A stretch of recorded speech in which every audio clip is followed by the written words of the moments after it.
All right, so let me do an introduction to Amy. As I said, Amy is a longtime friend of Andy and I's and of New England Endurance Events. She is a certified coach and a strength and conditioning coach as well. She coaches all levels of athletes, from brand new athletes to Ironman athletes, and marathoners, first timers, everybody. She also teaches classes at Nauset Fit Company. Her favorite race is the Boston Marathon, and her favorite local try is one of ours. Thank you very much, Amy. The Wellfleet Sprint Triathlon, which happens to be June 6th this year. So, just a small plug for me. Thank you for all that have joined in the last few minutes. We are recording and we are going to post this um, this session on YouTube. So if you want to refer back to it at another point, of course, it's right there. You want to tell your friends that you're gonna, if they're missing this, but they're gonna join you in triathlon, then this will definitely be a great thing to rewatch later on. All right, Amy, I've got your presentation. You want me to Oh, you want to do a little yeah, introduction and then I can share that? Would that work? Or do you want to share it? I'll share it because then I can just like click through. I think then it Okay. gives me, you know what I mean? So if you Yep, just yep. give me screen share options. Hi, everybody. Thanks Sure. for You coming. got it. Go Amy, ahead. am I good? Good to go. I'm here. Let me screen share it. Let's see. Bottom green button. No, I know that. I'm just Oh, making okay. sure that it's the presentation is up. So there we go. I'm just trying to get it up before I start sharing.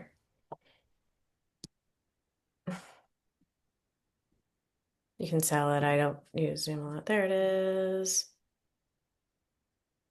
All right, let's present it. Ba-ba. That's the way I have to do it. All right. I have to ask that, can everybody see my screen? Yes. Okay. All right. Hi, everybody. I'm Amy. Welcome to Triathlon, aka Yes You Can. So if you've never done a triathlon, yes, you can do it. I remember my very first triathlon, which was Falmouth, actually, one of Nee's races in July. It was amazing. All right. So let's just start with the basics. What is a triathlon? It is a swim, bike, and run. There are many different distances. You can see T1 and T2, which we will talk about. That's your transition. Many people start with a sprint triathlon, which is anywhere between, a quarter mile and a third of a mile swim, usually anywhere between an 8 and a 15 mile bike ride, and then usually a 5K. An Olympic distance, it's called Olympic because it's in the Olympics. It's usually a 1900-yard swim or give or take, anywhere between a 22 and 26-mile bike, and then a 10K, 6.2-mile run. A 70.3 triathlon is a half distance. They kind of call it a half distance. Ironman, but Ironman is a brand. That is a 1.2-mile swim, a 1.2-mile swim, a 56-mile bike, and then a half marathon. And then you have the full distance Ironman, which is a 2.4-mile swim, a 112-mile bike, and a marathon. So those are the basic distances. But we're going to really focus in on the sprint. A lot of people start with the sprint. Um, and then Kathleen, I'm assuming we're going to answer questions at the end, or did you want to pause if there's a question now? I know We you will. told me, but First, if you'll hit present, that will help all of us to see what you're seeing. I did hit present. You don't see it? No, no, we just see the welcome to triathlon, not the I slide talk think you about have all the to things. unshare and reshare the specific presentation, I think. Oh, So when it comes up as a presentation for you, you have to unfortunately reshare. every slide. Oh, you know what? Let me show it Well, on mine then, because I can just Yeah. click it as you're talking. Yeah, let's do Um, it. okay. We will, thank you for reminding me to say something. So for anyone who has questions, you guys are all gonna have lots of questions, and that is absolutely fantastic. Throw them in the chat, Mm, and then afterwards, Amy will be able to answer your questions. And as you go through, some things would be like, oh, that answered my question, and that's fine. If Amy will be able to be like, oh yeah, remember we said this and whatever. okay. So all the questions, throw them in there. Okay. So, We so did there you that. go. We did that. All right, let's move on. All right, perfect. Okay, so let's just start with the basics. Triathlon can be a very expensive sport, but it does not have to be. Okay, so for the swim, um, you basically need goggles and a swim cap. Actually, the swim cap is often provided to you by the race. Um, so you need goggles. A lot of people, you're seeing a wetsuit picture here, but a lot of people do their first triathlon just in a swimsuit. Um, you can do a wetsuit. It depends on your tolerance to cold. A wetsuit will give you buoyancy. But you don't have to. You will see many, many people in just swimsuits or their tri kit, which we'll talk about. The bike, you don't really need one of those fancy tri suits. You can see here, he's in shorts and a t-shirt. Um, you must have a helmet. You must have a bike, but it can be any bike. There are mountain bikes, cruiser bikes, road bikes. You don't need a special fancy triathlon bike. Glasses are optional, but sometimes I like them just to protect from the wind. And you do want probably a water bottle on your bike, which we'll talk about in a second. And then for the run, you can see she's in shorts and a tank top. So a lot of people will just throw on shorts and a tank top like over a swimsuit, bike in it. Or you wear like a tri kit. It's called a kit, but they look like shorts and a bike top. It's just kind of usually tighter. You need a pair of sneakers. A hat or sunglasses are recommended. And then you can see she has a race bib on, and it looks like she was a relay, so she pinned it to her. She probably did the run portion. Or most people have just a tiny little race belt, and you attach the bib to it, and you just put it around your waist. And that's really all you need. You probably do want some fuel, which we can talk about later, and that can just be in your water bottle. It can be a gel, and we'll talk about that because you probably do want to eat something while you're doing your probably your sprint triathlon, definitely. All right, let's talk about the swim, which is usually for many people the most nerve-wracking part of a triathlon. Um, but it doesn't have to be, okay? So most sprint swims will stick, or I said, are anywhere between 300 and 500 yards. There are many lifeguards. You can kind of see one past that little buoy there. There are many lifeguards spread out throughout the course, and you can see those little buoys. They mark the course, and you go around the buoys. And usually oh, I changed that, Kathleen, but it didn't save. They're usually sent off in groups of two to maybe even eight. So it's not, most triathlons nowadays do not have a giant mass start. So you're not all running in the water together. It's staggered. Okay. Um, they're usually in New England endurance races, and many others, there's a newbie wave where you can get a red cap and you can also just ask for a red cap no matter what. A newbie wave is not the red cap. There's either a newbie wave, so all the newcomers will go together, or you can start in like your age group and you can just ask for a red cap. And that just means the lifeguards are going to keep an extra eye on you, little safeguard. You can absolutely take breaks during a swim.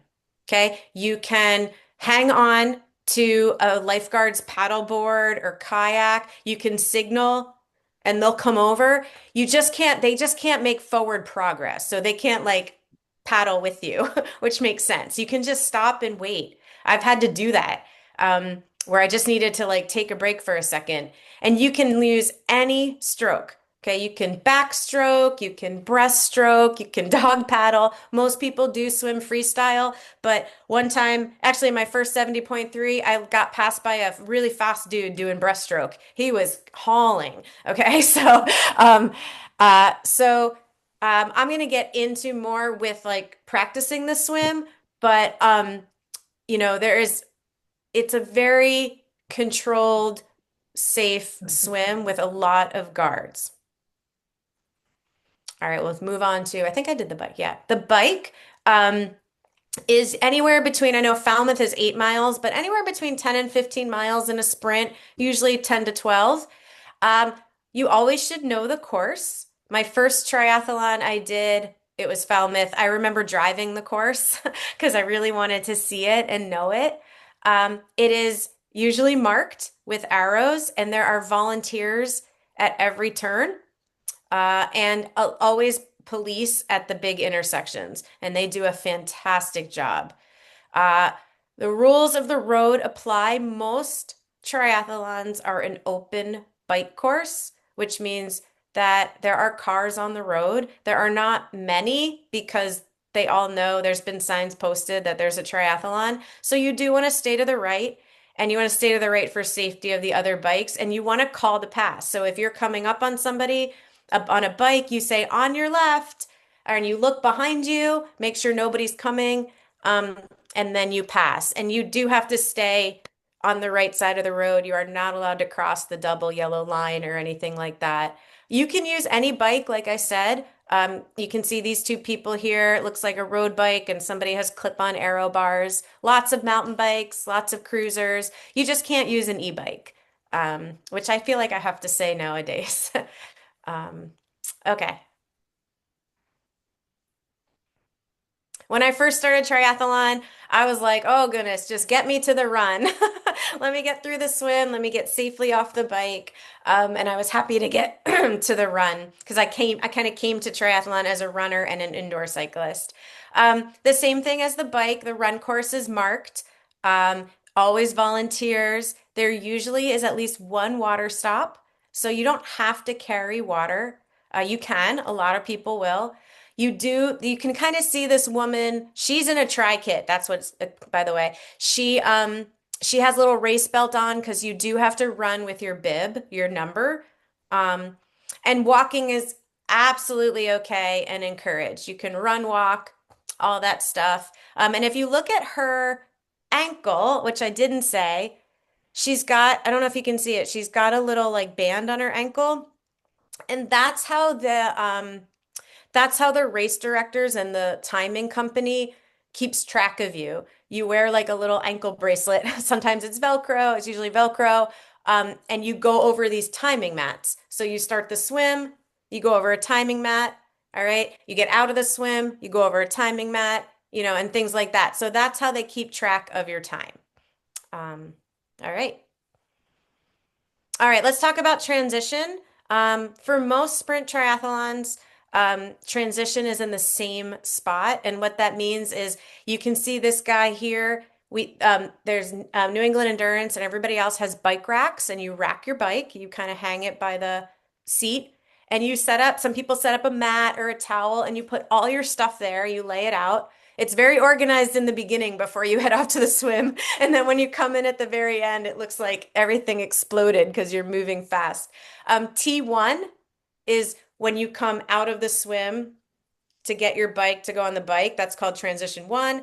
And transition two is when you come and rack your bike and then go out for the run. It literally is the same spot. There are other races like longer course where they might have two different transition zones, but we're not going to worry about that. Um, and um, the thing about transition is for people who really, really race it, you'll see them hustling through transition. Like they're going so fast, but slow is smooth and smooth is fast, meaning like especially for your first triathlon, you want to just like sit down, either get your wetsuit off. You want to always put your helmet on before you unrack your bike. That's actually a rule. Um, and you want to get everything set and walk your bike out until it's going to say the mount line, and then you can mount your bike. You never ride your bike in transition. The first sprint I did at Falmouth, I forgot where I racked my bike, and I couldn't find it for a little bit. And so things happen, but I found it. And so everything is set up there. And then when you come in from the bike, you rack your bike, like you just hang it up, you take your helmet off. This guy it looks like he's sitting down and putting on his sneakers to go for a run. Um, and so that's your transition where you go from one sport to the next. All right, there's a lot of what ifs, and I'm just gonna quickly go through them because we can talk about them more. Um, if you forget something, like you show up and you don't have your goggles, oh my gosh, Kathleen could tell you that has happened. I mean, it happens all the time, and they'll make an announcement. Does anybody have an extra helmet? I've seen Kathleen give goggles to somebody literally about to, like, somebody's goggles broke at the swim start. And there's always somebody who has stuff. Needing to stop, you may stop on the bike. And if you need to stop, like, I'm done with this race, you may absolutely do that. If you're on the bike, we will find you a ride back. If you're on the run, you can walk back, things like that. If you need help, so like any help whatsoever, there are so many volunteers and staff members around, and I find the tri community to be very, very welcoming. So people often will ask, like, where do you get body marked? You have to put your number on your arm with a Sharpie. Where do I go out of transition? Like you'll see people are helping all around. If you have any issues in the swimmer bike, like I said, there's always help.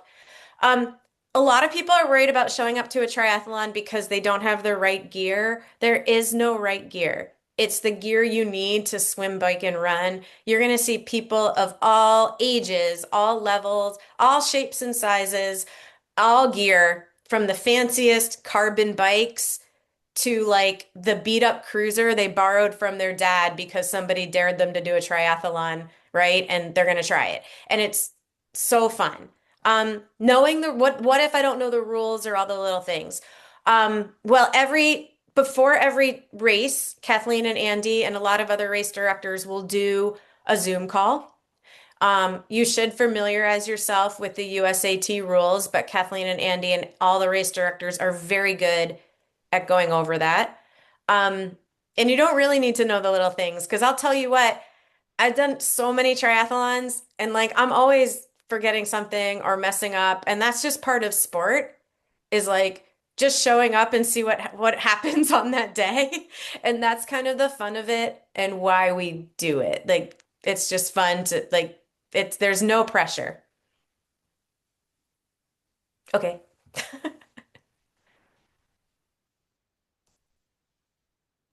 Sorry, I was saying only the pressure you put on yourself. Correct. I'm going to talk about that. Yeah, there you go. All right, so let's just very quickly talk about how to train the basics. You do, I think the biggest thing with the triathlon, if I would say you do need to know how to swim. Um, we really don't want somebody showing up to a race and putting themselves in danger. Um, so you should be able to swim like 300 to 400 to 500 yards. Um, I say without stopping too much. Okay. So if you're in a pool, like hanging onto the wall and things, like I said, it doesn't have to be perfect. Nobody's stroke is perfect except for maybe Lucy Charles Barkley or Katie Ledecky. I have no idea. Um, I would suggest getting into open water at least once or twice. So if you only have a pool, please try to get to open water because it feels different. And sometimes your brain does a little woo, like survival mode thing. Um, and so you want to feel what it's like in open water and never swim alone. Always have somebody, we safer swim buoy. We can talk about that later. But I will say that training for the swim for very busy folks is probably the most time consuming because it takes time to drive to the pool and get a pool workout in. So you don't have to swim 3 times a week. You don't even, if your first race isn't until Falmouth in July, you don't have to swim right now. All right. You can only swim in open water if you want. Like if that's all you have and you don't have pool access or so don't if you know somebody who's swimming 2 or 3 times a week right now, you don't need that. But you should be comfortable in the water. Okay. In terms of riding the bike, the middle box, a lot of people do a lot of their training inside.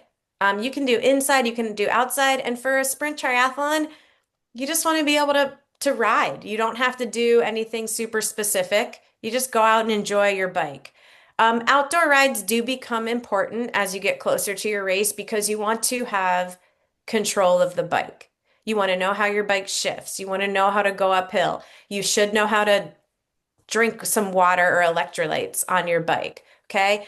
I personally, as a coach, I would love if it's a 10-mile sprint, I would love to see you be able to ride 15 miles because I just feel like you should be able to ride a little more than that distance. And do this for fun. You don't have to get serious with the training. Spin classes are fine. Peloton is fine. Um, and then, of course, the run, you know, just be able to run, walk, have some fun. Remember, though, um, triathlon isn't three sports. I know it seems like three sports. It's really one sport. It's swim, bike, run. So in order to feel good on the run, you do have to have like some fitness in you from the swim and bike. So if you like only biked once and you put all your time into the swim and the run, you might be tired on the run. So you do need to train each sport because on that day they come together, but it's like magic because it goes so fast. And when you're just finished with the bike, you get to run. Like it's so great. And I can answer more questions on that later. All right, so this is the bottom line is really, especially for your first triathlon, I mean, it's always just to have fun, to be honest, to be safe, to race your race, and do not worry about anybody else out there, and to smile. There, especially for your first one, zero expectations, okay? And even if it's your 51st one, like you should show up with no expectations. You race what you have on that day, and the day you're given. And sometimes things go well, and sometimes just like you drop a water bottle or your goggles leak, and you just deal with it. I have had so many things go extremely right in triathlons and like little blips that I've had to deal with. And it's like every race, as long as you say, I had fun and I did my best, that's your successful race. So that was the basics. So I'm happy to answer questions. I know Kathleen has a few things to say. Okay, I'm gonna take you off share. The Sure. thank you, Amy. That was really great. Anyone who has any questions, if you'll throw them in chat. It looks like right now no one's put anything in chat. So I'm going to start with questions that we get from athletes. So Andy and I have been um, race directing, starting with Gut Check, which is an adventure race about 10 years, well, I guess a little more than 10 years ago. And we're up to 8 races now. So there's been lots of questions. So let me get you guys started. Maybe that'll get the juices flowing and then just throw it in chat and we'll go from there. So some of the questions that we come across. When I train, how hard should I go? You showed the three disciplines and you talked about doing each one. Should you do them, any of them together? Should you go hard versus going soft? Soft. I like it. No, yeah, so easy. So in the beginning, if you are brand new to swimming, your goal is just to swim easy and just be comfortable in the water. Okay. Same thing on the bike. Just ride for fun. Okay. In the run, you want to just walk around. You want to be able to cover the distance and feel comfortable. Now, there is the thing called the brick, right? And a brick usually is a bike to run because that's where when you get off the bike, your legs feel a little bit like jello.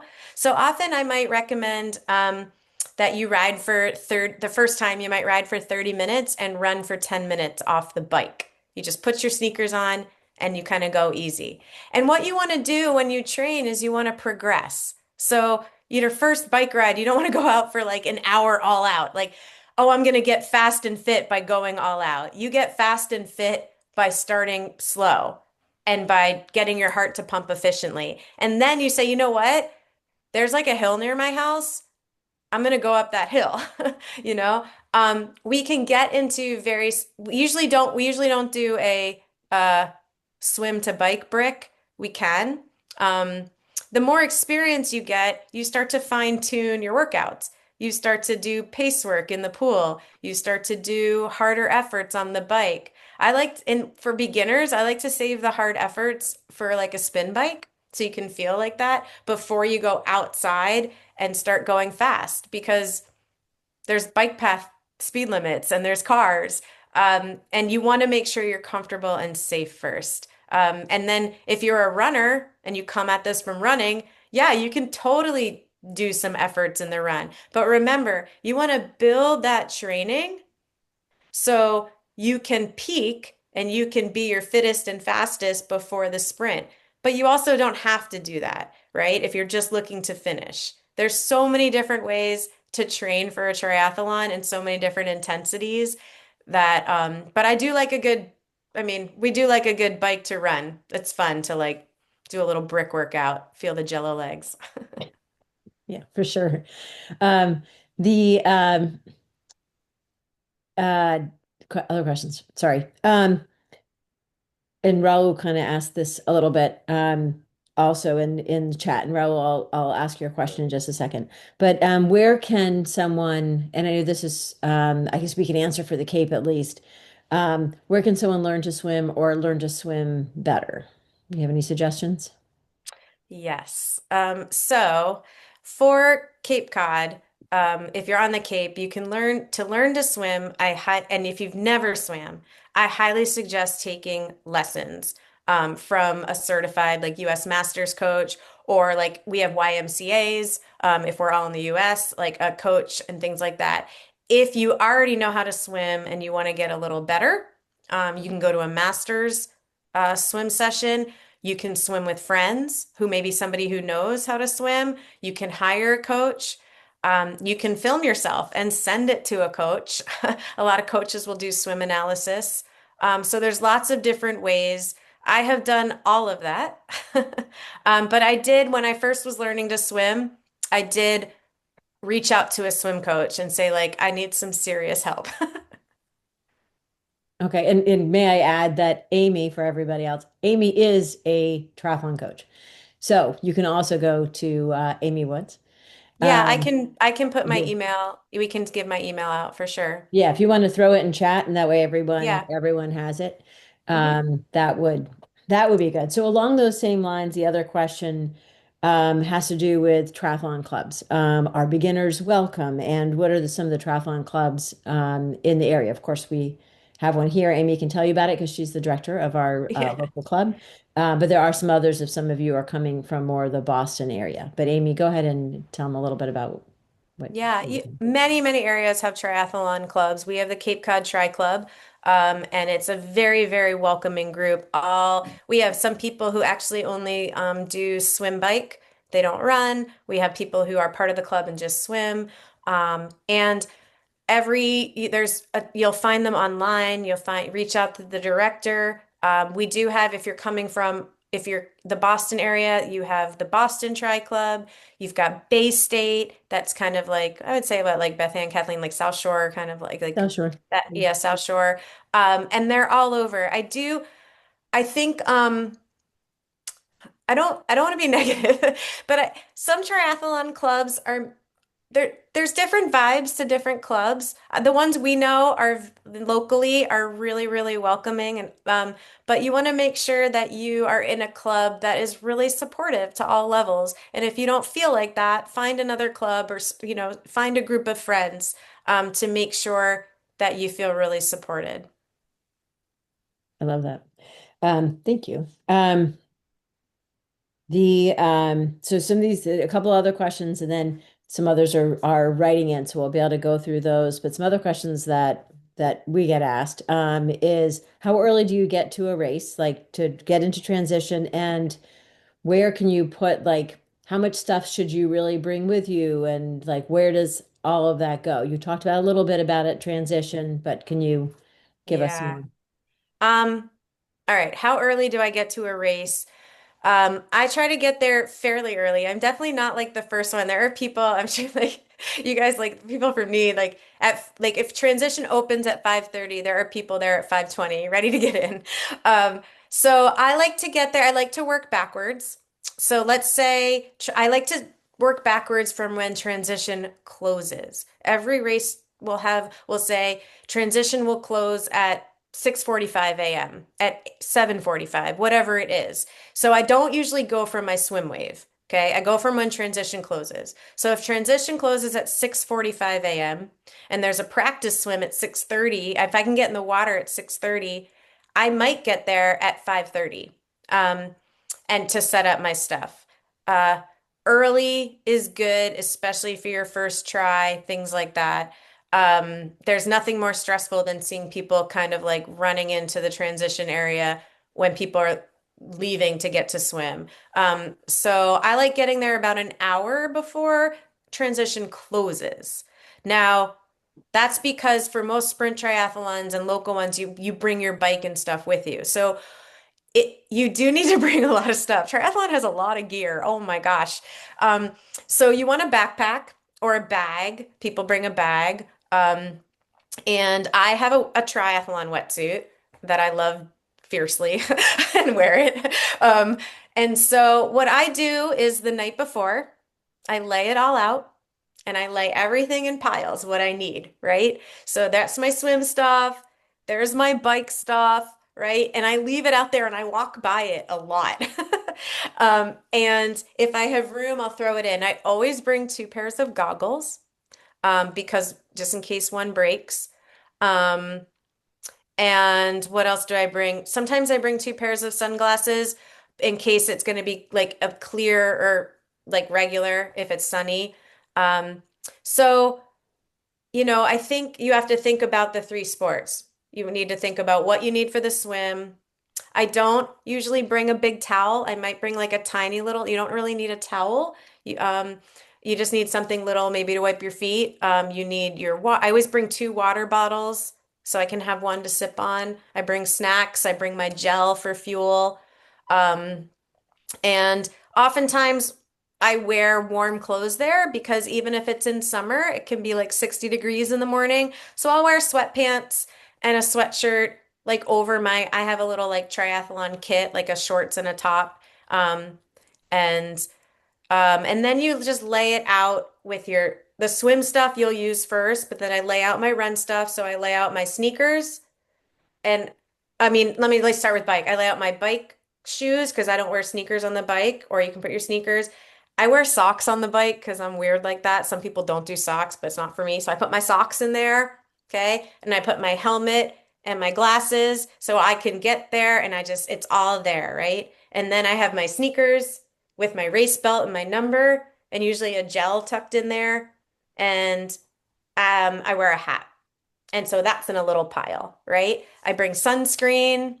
Um, and what am I missing, guys? I mean, you don't need to bring the whole kitchen sink, right? It's not like you don't need to bring a big drywall bucket. There's not really room for that. I do bring a bright little towel that I fold up and put as my like mat, my transition mat, so I can find my bike. So I like to bring something bright. Um, you're not allowed, don't bring like a balloon to like strap to the thing. Like you'll find your bike, I promise. There's all sorts of like markers. Like you're like, oh, I'm by that little flag, that kind of thing. Good. Thank you. Thanks.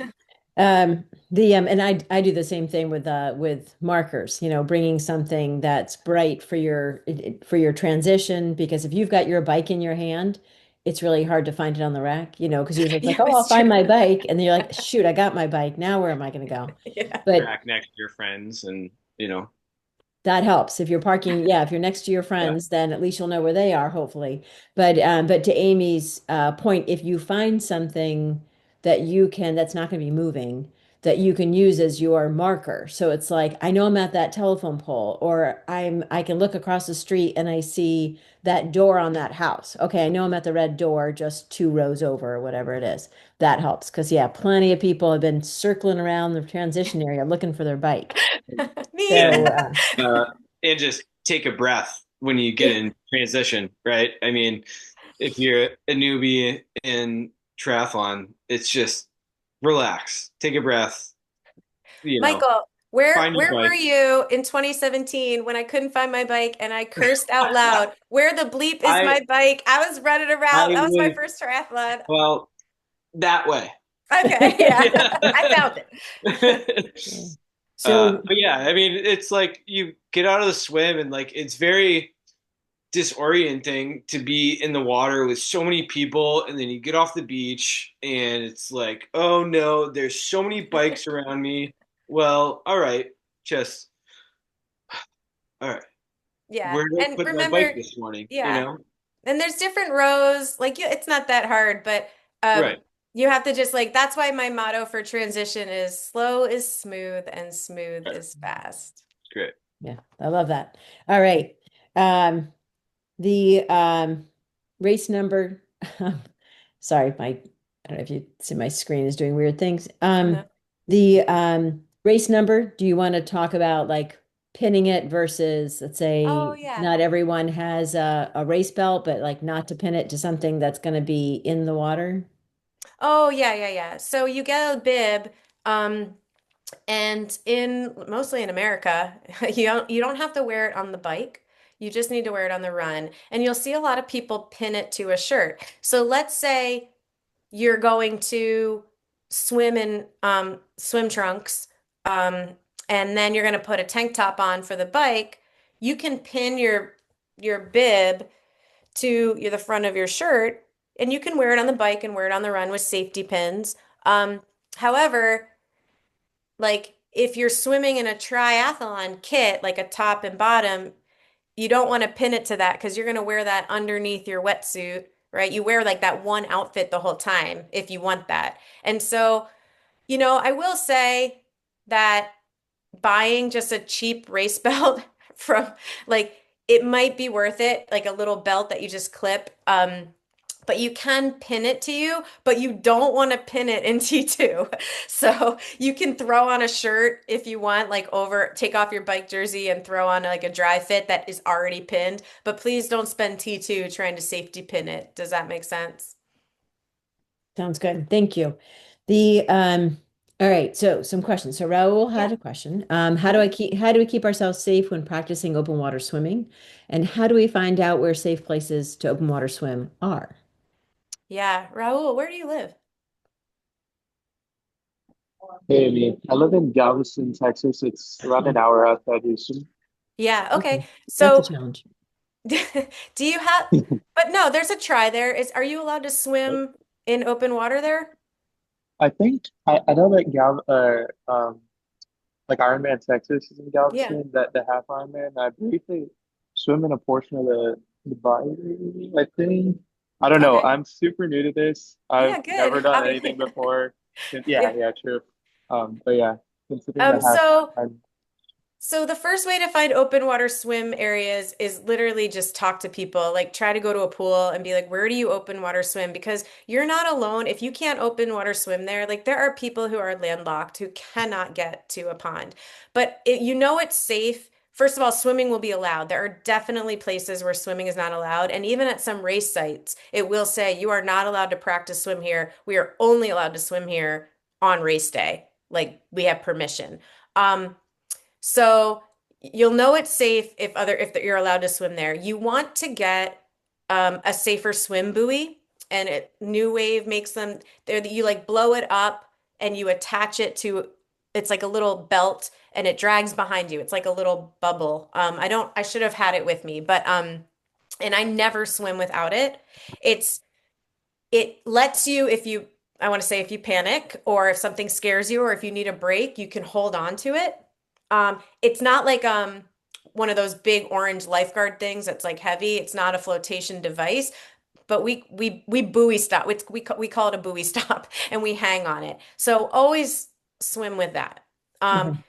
I do recommend Sorry. that if you can borrow a triathlon wetsuit or like buoyancy shorts, it's going to help you stay afloat in the water. They do help with buoyancy. Okay. So it's for some people, it's like a little safety blanket because it helps pop you up a little bit.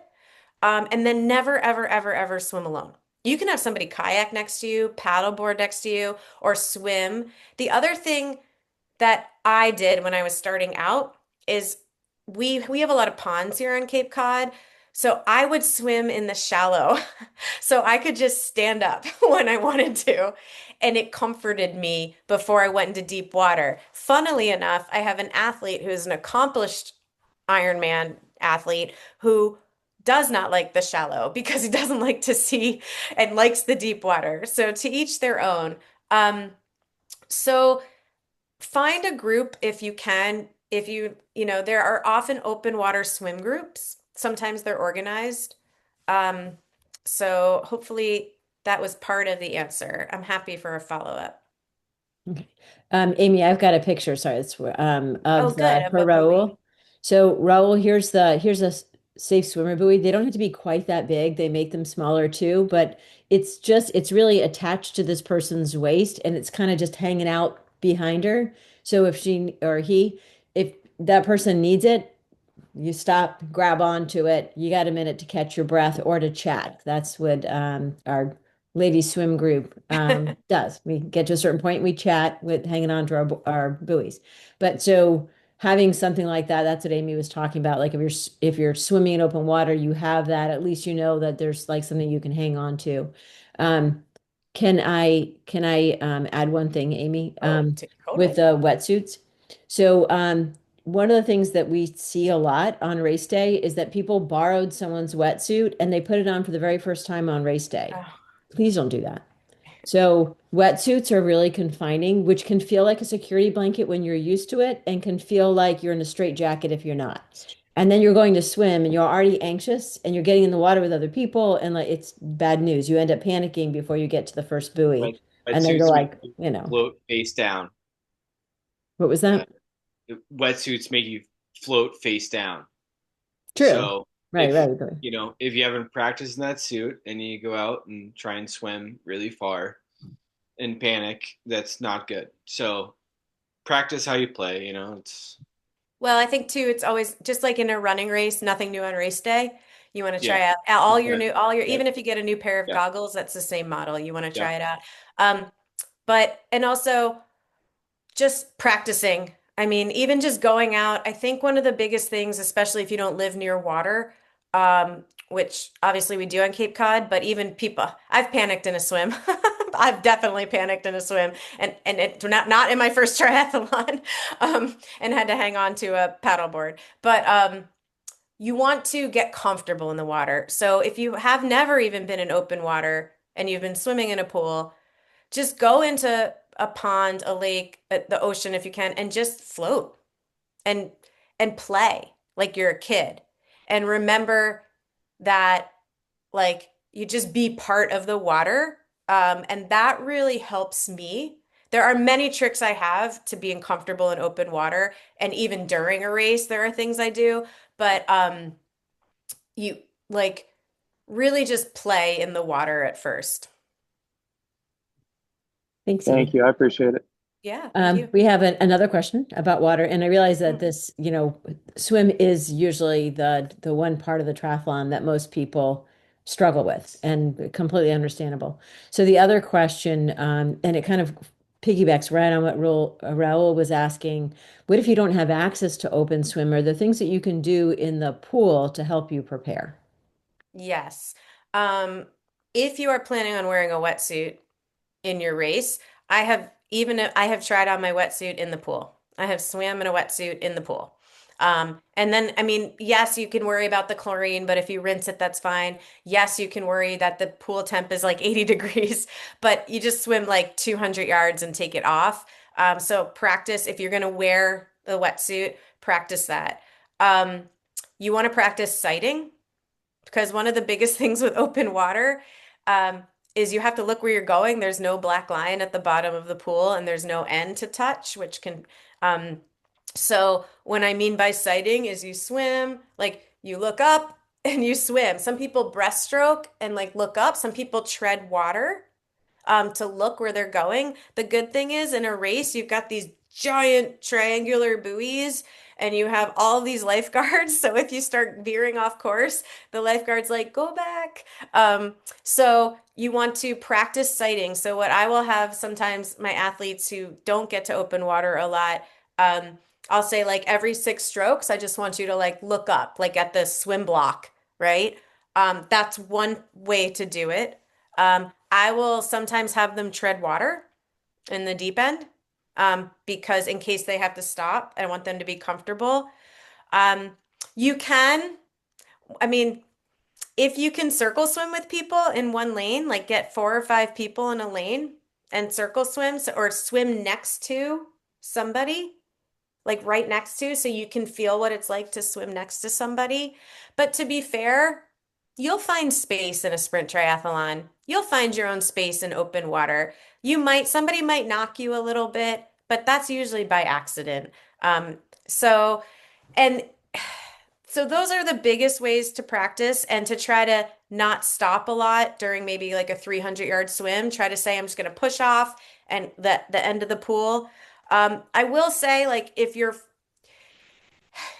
the first time that you are touching open water is going to be your race, I really would like a practice swim at the race site, whether it is the day before or the morning of, and just to stay super calm and all of the like words.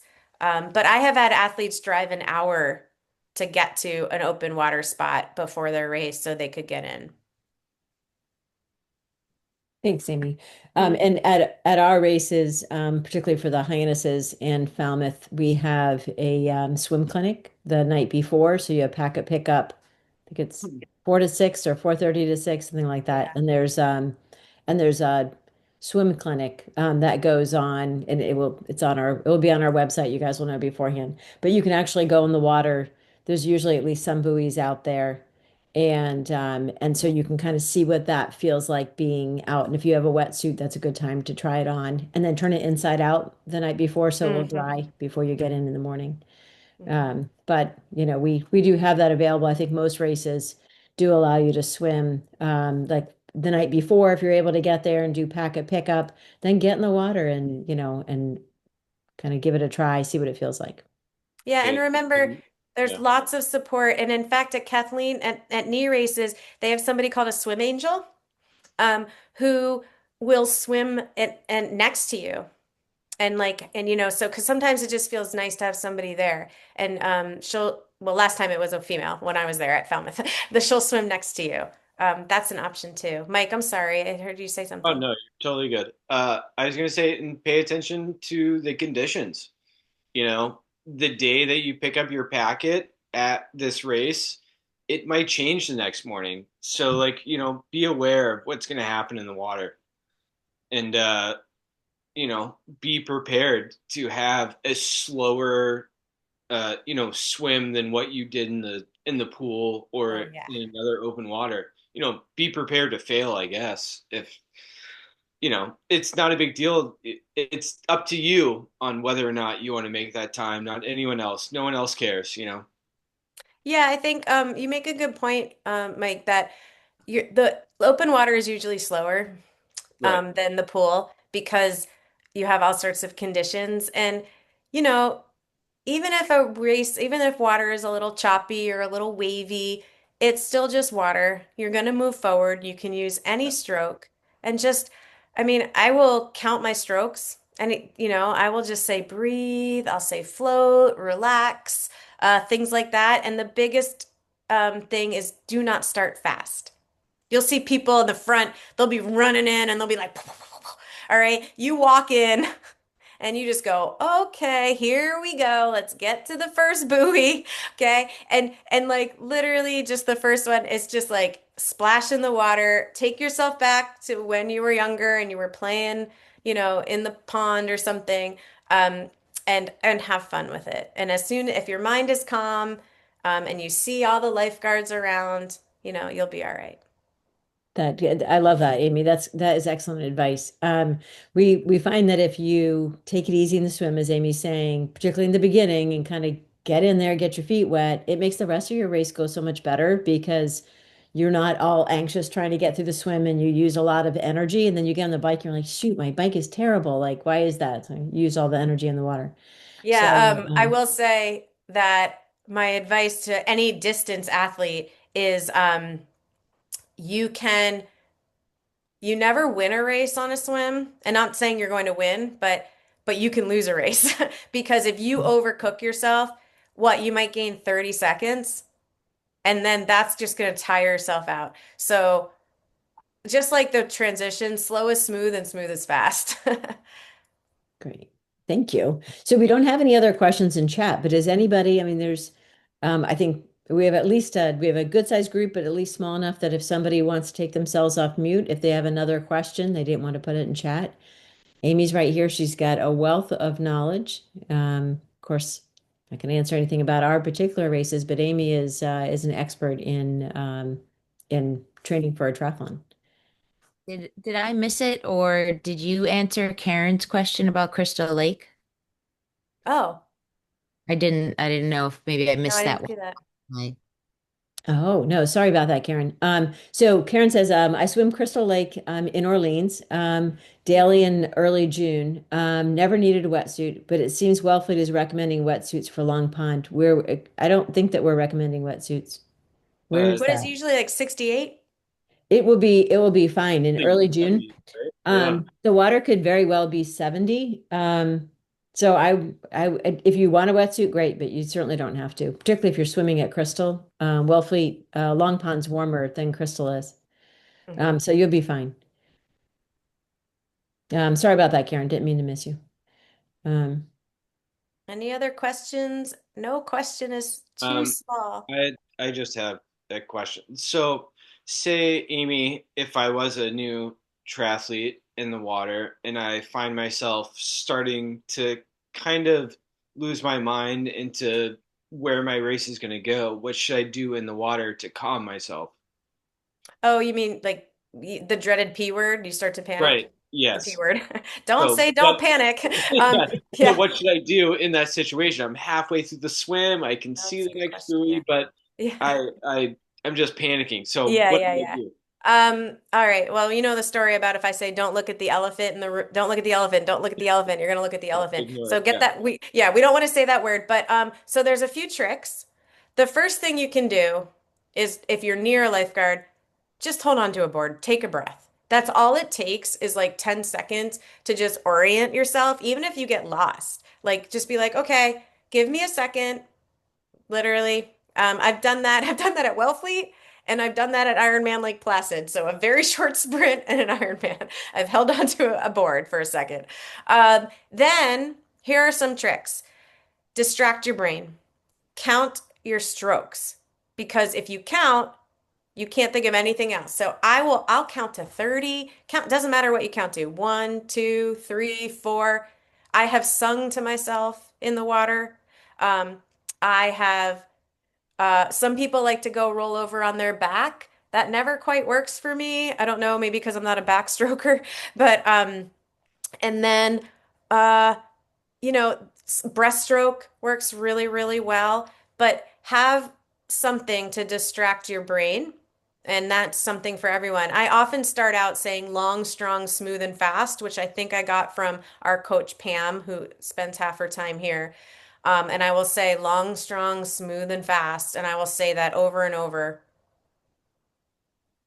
I love that. Uh, Thanks, Amy. yeah. There's a couple other questions that have come up. Maya asked, does indoor bike mileage directly translate to outside mileage? Yeah, no. Um, it depends because so if I have Zwift or like a trainer, it doesn't quite translate. It's close enough. I like to train by time. So 30 in terms of like if you ride 10 miles inside, is it the same as 10 miles outside? I mean, maybe on paper, but 10 miles outside is going to feel harder because you're dealing with elements. And this is another reason why you want to eventually get outside. You're dealing with wind. What if your day is windy? You need to know how to control your bike in the wind. You're dealing with heat, humidity, um, all that stuff. So outside is always going to feel a little harder than inside, but inside can feel harder if you're doing intervals. Like I teach spin twice a week. I'm telling you, I kick my own butt twice a week. Um, but what I would do is I think personally, like a 30-minute spin class feels harder than 30-minute easy outside, right? So you got to think intensity and you have to think time. Um, I train my athletes by time on the bike, especially outside, unless they're going very, very long course. So we might ride for 30 minutes, 45, an hour. I might get them up to an hour and a half easy because once you're out there, if you're fueling, like it's fun. Um, so don't worry too much about the direct correlation between mileage and definitely do not worry about speed. The difference between my speed on like an inside ride or a trainer on inside and even outside versus race day is vast. All right, because race day you don't really stop. It's not a closed course, but you do get to roll through intersections. So don't worry if you're like, oh my gosh, I'm only averaging 12 miles an hour on my bike rides. Like you'll be faster on race day, things like that. I hope Mia answered that question. And if Okay. not, ask a follow-up for sure. So she did ask a follow-up. So here's the Oh, follow-up. oh. The how early in the training do you recommend doing a brick? Mhm. Or our first sprint is July in Pittsburgh. Okay. Yeah, yeah, yeah. Um, I like to start bricks when the weather gets a little nicer. As if you have like a summer race. I mean, if you have a race in April, you've got to do them. But the hardest part about a brick is like riding your bike and then trying to change into running clothes. So I like starting bricks like after Memorial Day. And they don't have to be long. It can be 10 minutes on your long ride, then 20, then 30. Um, at the most, I would say. You don't need to do the distance in a brick. So if you're doing a sprint triathlon, you can just run 15 minutes off the bike. You will be ready for your race. You'll be rested and stuff. And you can just do it once a week.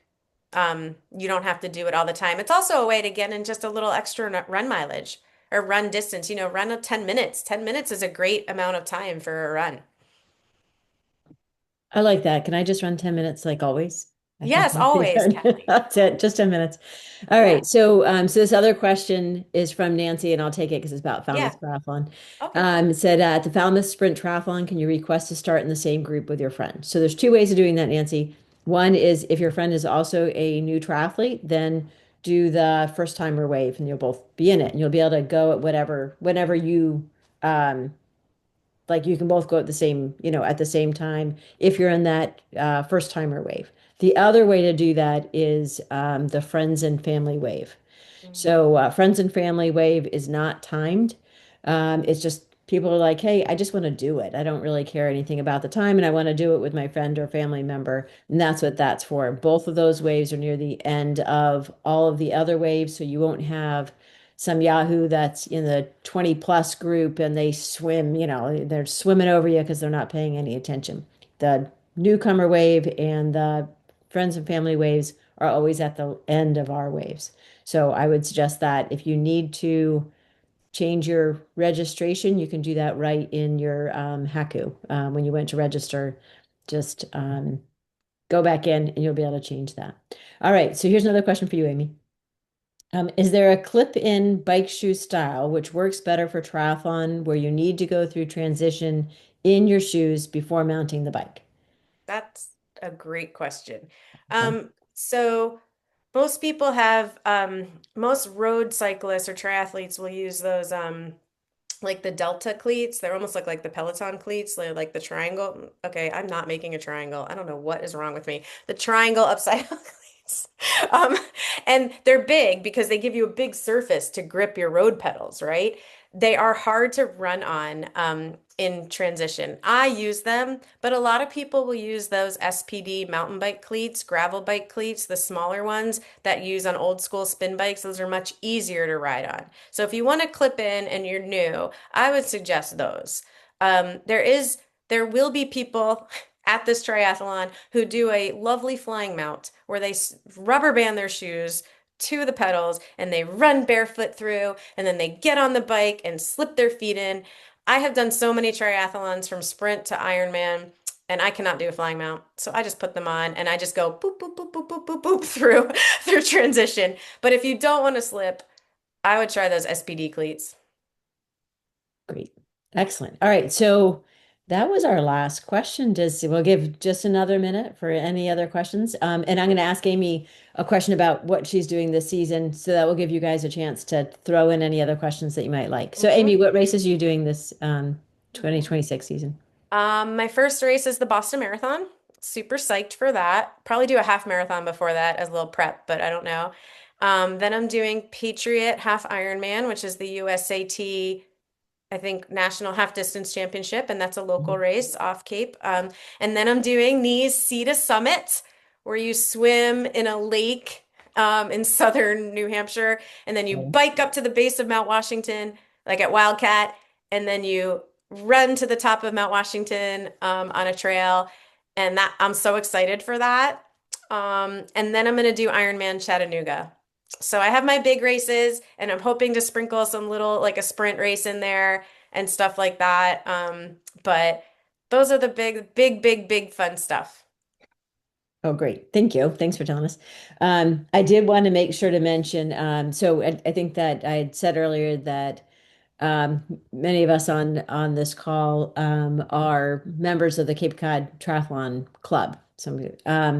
There is we call it the Long Pond Tri. So if you wanted to practice doing a triathlon before you do the triathlon and you are in the area or can be in the area, um, check out our the Cape Cod Triathlon website, and we do update that. You'll look for the events and look for a Long Pond practice try. Oh, Um, Go can I ahead. say something? Speaking Yep. of that, and if anybody is in the area, the Cape Cod Triathlon is also, and this is for anybody anywhere, is putting on our first indoor Oh, triathlon at the YMCA, and that's in March. But if even if you're in Pittsburgh or Texas or wherever you are, there are many indoor triathlons, and that is a great way to start. I know it's a pool and it's a spin bike and a treadmill, but it just gets you like, oh, I'm swimming, biking, and running. It's a good confidence builder. So check out your local YMCA or your local triathlon clubs and see if you can also go on USAT, USA Triathlon. And you can look for indoor triathlon.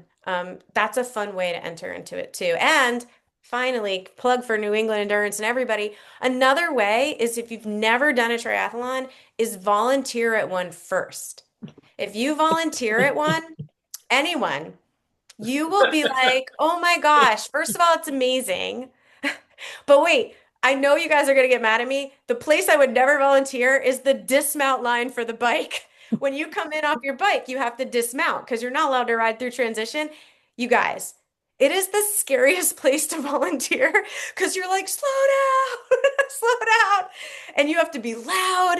I did that once. And then Beth Ann is a volunteer coordinator. I was like, never put me there again. Absolutely not.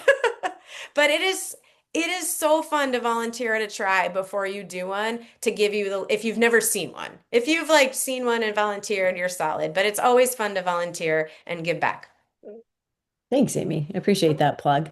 All right. So I don't see any other questions. So we are at 8 o'clock. So I guess we'll wrap Other up. thing about volunteering is that it also gets you a feel of the camaraderie and Mhm. the atmosphere of a try, because sometimes you get kind of amped up if you're walking into a transition area at 6 a.m. and it's like there's a lot of commotion, everyone's amped up. There's some guys that are like, sprinting down the Oh aisle, yeah. and then like there's the guy that's just there with his cruiser. So like that kind of gives you an idea of just like what the scenario is and the different personalities that are going to be at this race. When I crossed the finish of my first triathlon, that Falmouth try, I was like, this is it. And I had done so many run races, Yeah. but I was like, this is awesome. Like, I'm so excited for anybody here that is doing their first triathlon because there really is nothing like it. So have so much fun. My email is in the chat. You can reach out to New England Endurance if you need to chat with me. But thank you. All right. Well, thank you all. Thanks so much. Thank you so much, Amy and Mike, Beth Ann, for you guys being on. And hopefully, we'll have you all join us next month. We have another webinar that will be a little bit different. I think Angela's doing that one, right? Angela Nath. Mhm. Beth Ann, do you remember the name? Put you on the spot. What's Seven, It's February 5th, I believe. I gotta get out Are my you and it's like calendar. asking for the date? it's like the basics. Is it about the What's basics? the yeah, what's her Oh, session what? is? I can tell you. Seven Okay. steps for better triathlon training. There we go. Thank you very much. It takes a village right here. It So does. it is February 5th at 7 p.m. right here. Well, hopefully we'll see you guys then. So thanks so much. You all have a great night and hopefully we'll see you at your first race. Thank you. All right, bye.